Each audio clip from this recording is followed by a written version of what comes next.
Hello friends, in the series which we are doing on understanding popular culture, we will talk about the fairs today. In the earlier lectures on the festivals and fairs, we talked about the various kinds of festivals which are being celebrated in India. We also talked about the kind of fairs which are there and how these fairs they are also related to some of the festivals as well. And generally when you talk about fairs, then we see that how the religion as an important factor and how the fairs, which are also known as the melas, they have a lot of religious significance, and how some of the fairs they are closely related to the religious aspects. Apart from that, we also see a number of theme or activity based or product based fairs as well, and in that we find that some kind of issues which are concerned in the context of the various characteristics which we see in these particular fairs. And when you talk about the religious fairs, I was telling you in the last lecture as well that how Kumbh is the greatest and the most important of the fairs, and it is held periodically every 12 years at Nasik, Ujjain, Prayag and Haridwar. And this also provides an occasion for the meeting of the religious heads of the different sects in Hinduism, and it promotes the exchange of ideas as well. And millions of people they visit these melas. They include the Indian pilgrims as well as the foreign tourists as well. And how a lot of religious significance is attached to the Kumbh Mela. And if one remembers the earlier films, one talks about that how the story of lost and found was always closely attached with Kumbh, where we find that brothers they got lost and then finally reunited. In many of the films such kind of themes they have been shown. And from that point of view, the kind of idea which was being given in cinema, which is one of the important mediums for the popular culture, was that how Kumbh Mela was one of the greatest melas, and how so many people they were being part of the Kumbh Mela that people got lost as well. Then apart from that, we also find that Ganga Sagar Mela in Bengal has become so popular now that it is attended by the Indians as well as the foreigners. And at Kolkata River Hooghly, a distributary of Ganga, which joins the Bay of Bengal. And according to the traditions, devotees they bathe in river in order to wash away sins and earn merits. And this festival, this fair is also very popular in that particular region. And another popular fair is the Magh Mela, which is held at Prayag, Allahabad in the month of Magh, January, February. And it is believed that the ritual bath and the offerings at Prayag brings religious merits. So we find that in many of the fairs which are associated with religion, we find that the idea of earning the merit is very important. And from that point of view, there are a number of other religious festivals which are being celebrated in India in different regions, and how these kinds of festivals which are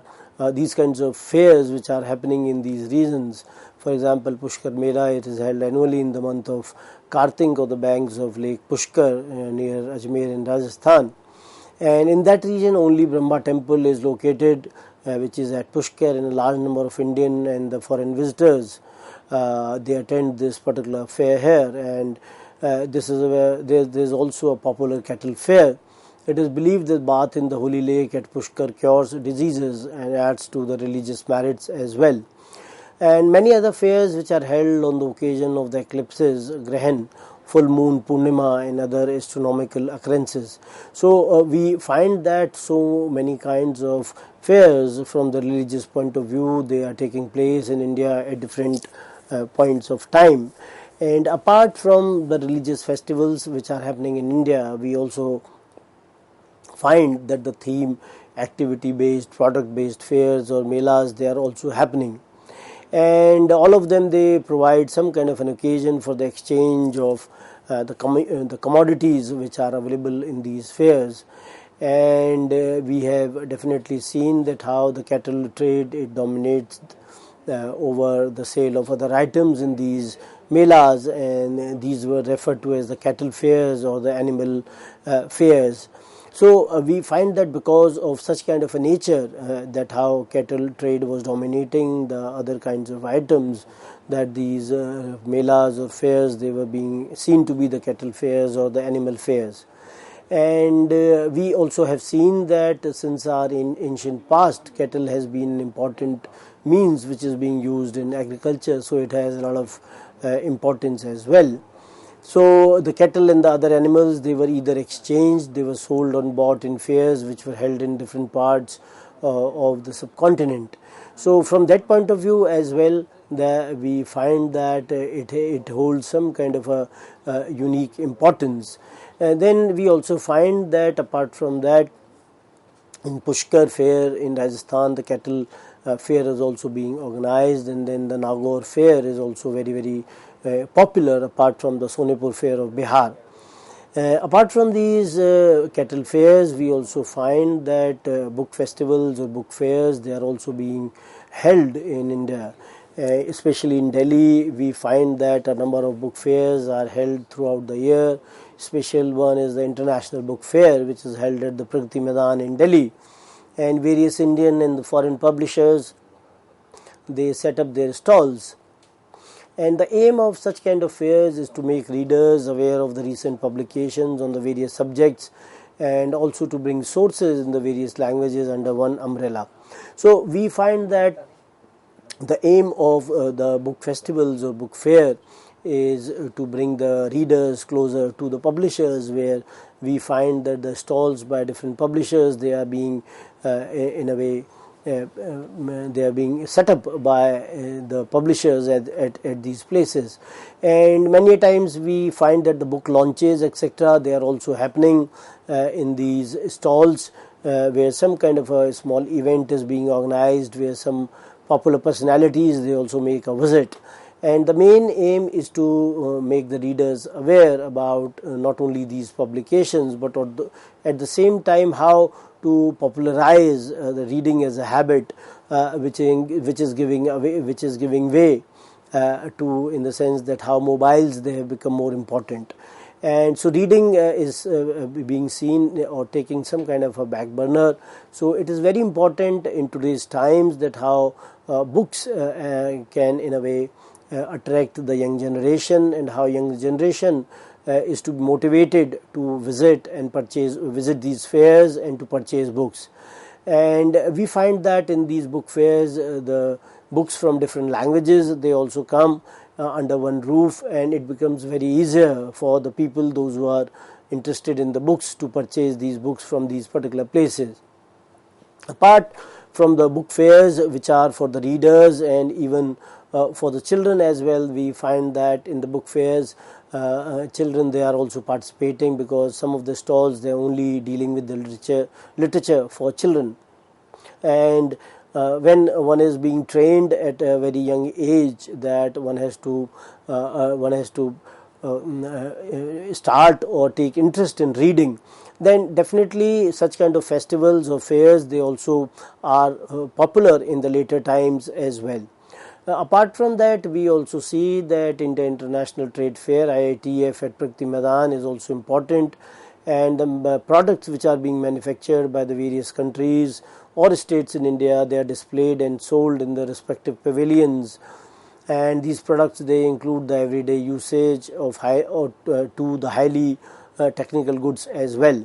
And some of the stalls in the fair are meant for the exhibition of the equipment which is used by the defense forces, telecommunication wings, etc. So we find that the India International Trade Fair has a lot of potential, and it is being visited by so many people at the same time. And during the duration, which is nearly 2 weeks of the India International Trade Fair,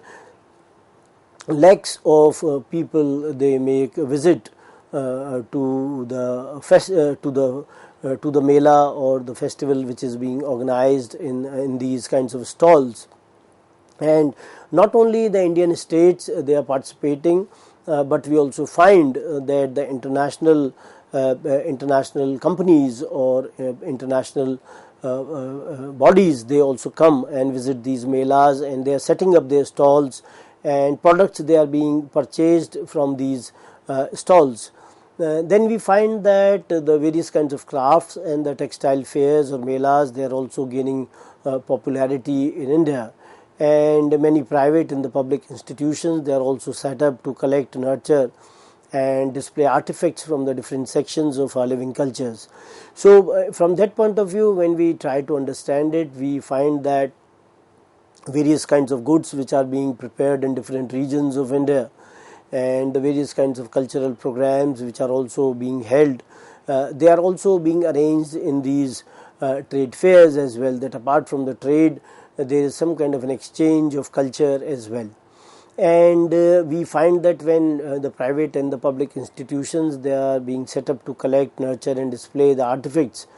from the different sections of our living culture, it also makes a lot of creative impression on the people, those who are visiting these melas as well. Then we also find that they also organize festivals and fairs in order to bring together various cross-cultural elements to reflect the unity in diversity. And in that context, we find that Surajkund, or the Pool of Sun Crafts Mela in Haryana, is best known of these modern day fairs, and it started in 1987 and is celebrated from 1st to 15th February every year. And thousands of people, they visit the Surajkund Craft Mela every year, and it has become very, very popular. Not only the elder people or adults, they are visiting these festivals, but we also these mela, but we also find that so many young children or the adults, they are also visiting these particular kind of mela which is being held in Surajkund every year. So it is not only in a way catering to the purchases of the people, those who are visiting this particular mela, but at the same time we also find that the people, those who are setting up their stalls, those who are doing their trading activity, they also get this kind of a thrust when more and more people, they visit these melas. So their production in that sense also increases for the next year, and when people make such kind of purchases from these melas, then they also get motivated to make new kinds of artifacts which are creative in nature. So we find that the focus of the Surajkund Mela is on the handicrafts and the handloom of India, which are projected state-wise, with food, music, dance and other folk entertainment of the selected state to add to another or the particular cultural atmosphere. And each year a different state demonstrates a new cultural facet of country, and many such fairs are held at the local and the regional levels as well. So we find that the coming of these kinds of melas which are dealing with the handicrafts and the handloom of India, and how all of them, they are able to create not some kind of a business opportunity, but at the same time they are also linked to our culture, and how they are being also linked to the food, music and dance and the other kinds of folk entertainment. That is also very, very important.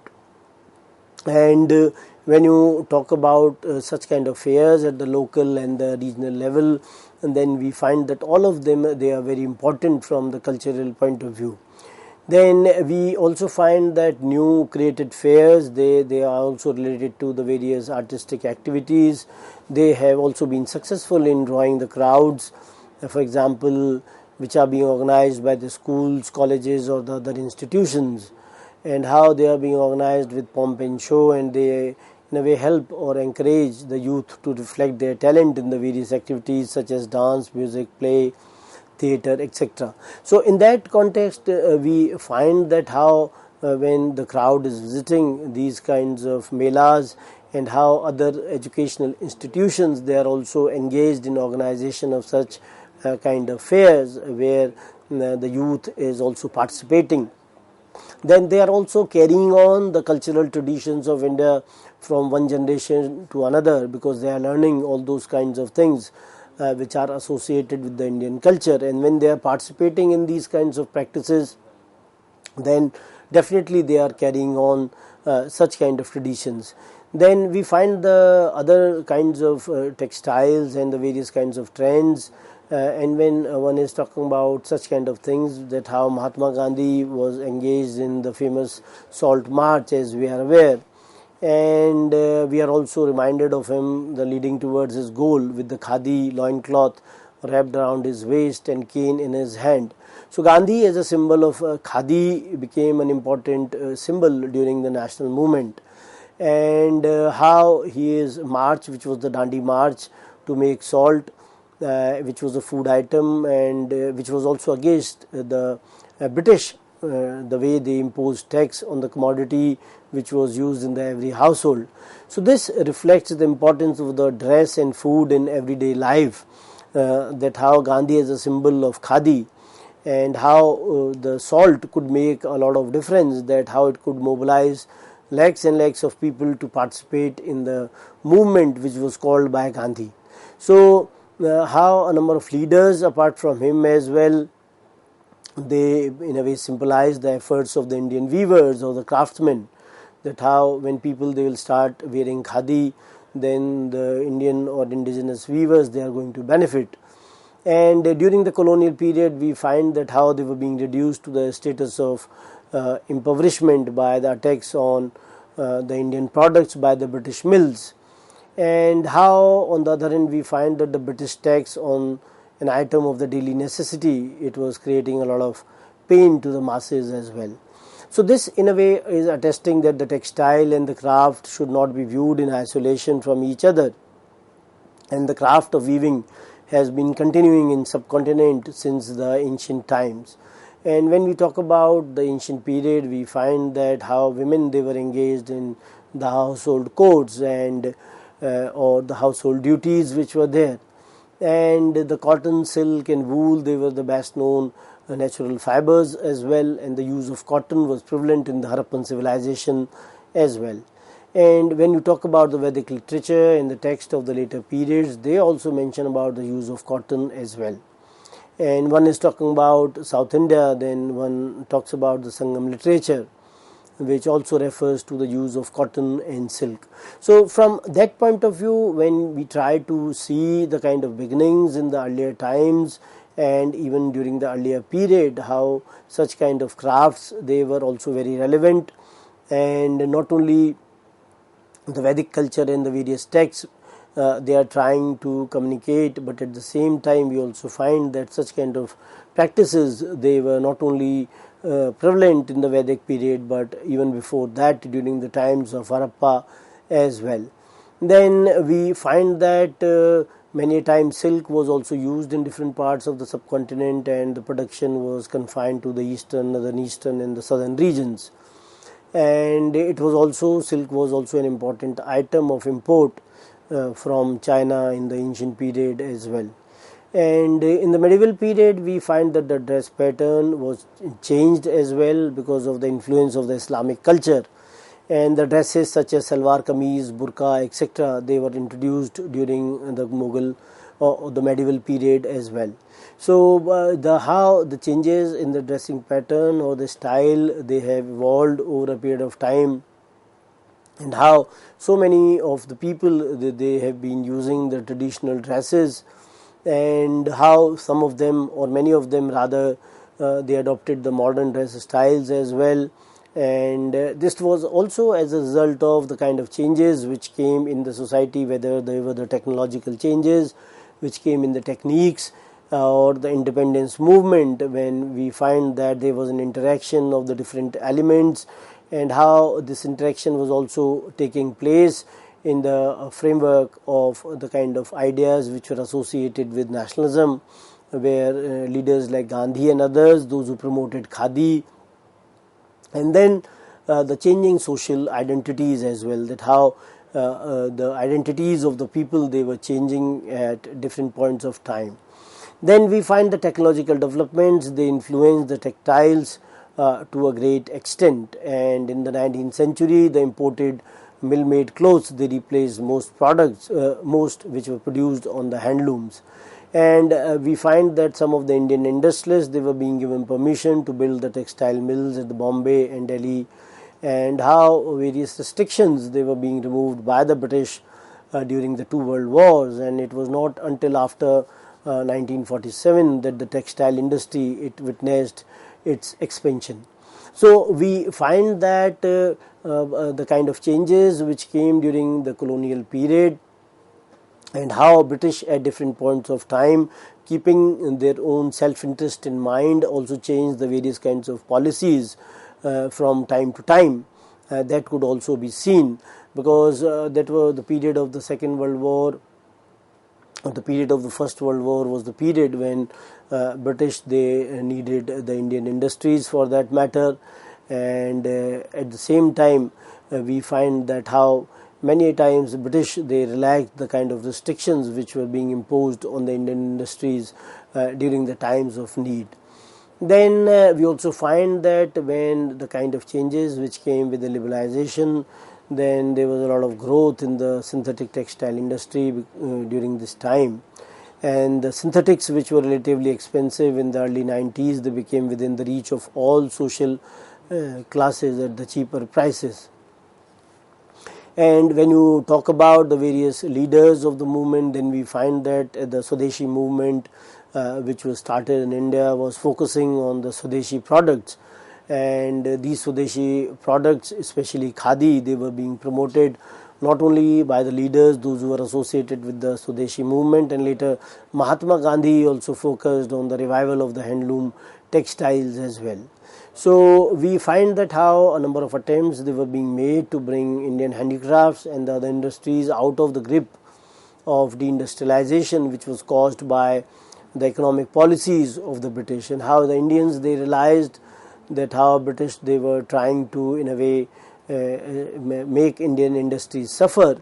and because of the policies, economic policies of the British, we also find that the Indian industries, they were at a very receiving kind of an end. And how the national leaders, they discarded the Western dresses and they tried to experiment with khadi, because of which we find that there was a revival in the interest of the hand-spun, the loomed cloth, which led to the diversification of the color, pattern and the design, and this also included the production of the labor-intensive finer fabrics like silk as well. Then we find that how the synthetic yarn is also being used in khadi textiles to produce the new quality of the cloth, and especially after 1947, the government of India subsidized the khadi producers through the Khadi and Village Industries Board and All India Handicrafts Board, etc. So we find that various kinds of bodies or institutions, they were being established by the government in a way to subsidize the khadi producers, and we also see that a number of people, those who are fashion conscious, they also favored the rural dress pattern some of the times, and a number of times we have seen that the embroiders, old fabrics and the jewelry, so all this which is seen to be traditional in nature was some kind of an effort to revive the arts that were getting lost, and many a times the local designs, they were often reworked in the new ways and the forms to attract the urban customers, and the traditional associations in this regard, they symbolize the authenticity much liked by the westernized elites, and it went little to urban population. So we find that some kind of tweaking of the designs, the earlier ones, they were being tweaked in that manner that more urban customers, they could be influenced, they could be fascinated by these kinds of changes. And we also find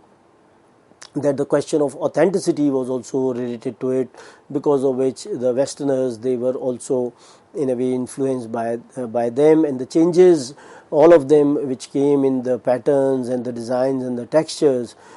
they were able to satisfy the customers. And we also find that apart from this, a number of changes, they came in the different kinds of industries in India. So with this, I'd like to end the discussion that how the festivals and fairs and crafts, they are very intrinsic in the framework of the cultural development of India, and definitely they have played an important role. So with this, I'd like to end the discussion. Thank you very much.